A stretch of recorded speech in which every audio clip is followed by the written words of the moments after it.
Now that we've taken time to look at equivalent fractions, we're now going to take a look at adding and subtracting fractions.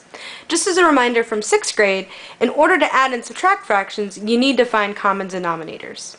A lot of times teachers tell us that, but they don't always say what's the reason as to why.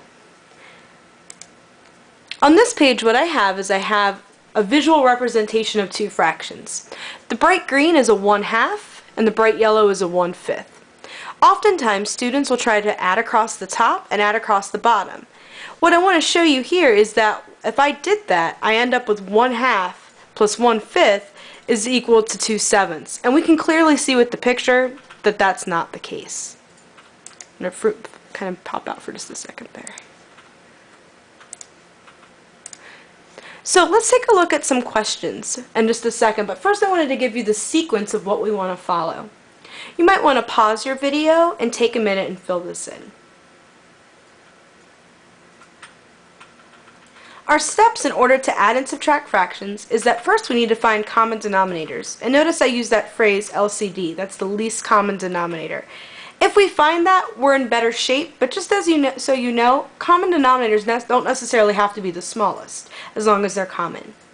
After we find common denominators, we need to change our fractions so that they're equivalent with the same denominator. We add or subtract the numerators depending on what the problem asks, and then we simplify. On your handout, you've got a table. I apologize that it's not very large right here on screen, but you have that on your paper.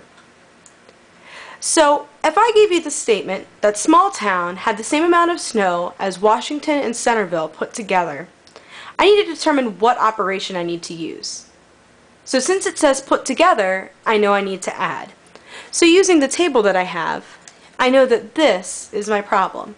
Washington had 4/5 inches of snowfall and Centerville had 1/3. Now we need to move on to create common denominators. I just wanted to show you what I tend to do to find common denominators, but if you have a strategy from 6th grade, you're more than welcome to use it. What I do is I looked at my two denominators, I had 3 and I had 5, and I counted by that number until we found the least common multiple, meaning I'm counting by the number until I see what I need to find there. So taking a look at what I have here, I have 4/5 and 1/3, and I found 15 to be the common denominator. Now I can't just bring 4 over the 15 and 1 over the 15, they're not equivalent.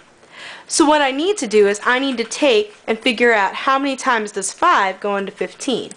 Well, I figured out that'd be times 3. In order to make it equivalent, I need to do the same to the bottom as I do to the top. So that's going to leave me with the number 12 as my numerator. Take a second and double check. Make sure that 4/5 is exactly equivalent to 12/15, meaning if I were to simplify 12/15, I would get 4/5. On the second example that I have, I need to figure out 3 times what gives me 15. That's times 5. What I do to the bottom, I got to do to the top. So that means my new numerator is 5. So when I go through and I add everything together, I end up with 17/15. Now this gives me an improper fraction, so I need to do something in order to simplify that. What I need to do is, let me go back to the other screen, is if it's 17/15, remember, fractions are just division. We've talked about this before.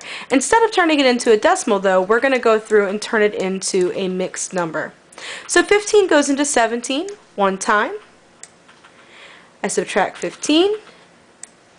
That gives me 2. So my final answer is 1 and 2/15. So that was an example with addition. Let's take a look at subtraction. If they want to know what the range of temperatures are, and just as a reminder, range is the biggest number minus the smallest number, and it's always positive, we want to go through and do that as well. What's nice here is I can spot right away our common denominator is 6, which means that I do not have to change the first fraction at all. It's just going to stay as 5/6. So we want to do 5/6 minus 2/6, and that gives us an answer of 3/6. Now remember, 3/6 can be simplified. We can simplify 3/6 into 1/2. Finally, I wanted you to do a your turn now question. The question that I'm asking is to find the total snowfall for all 3 towns. What that means is you need to take the time to figure out the common denominator that will work for all 3 fractions.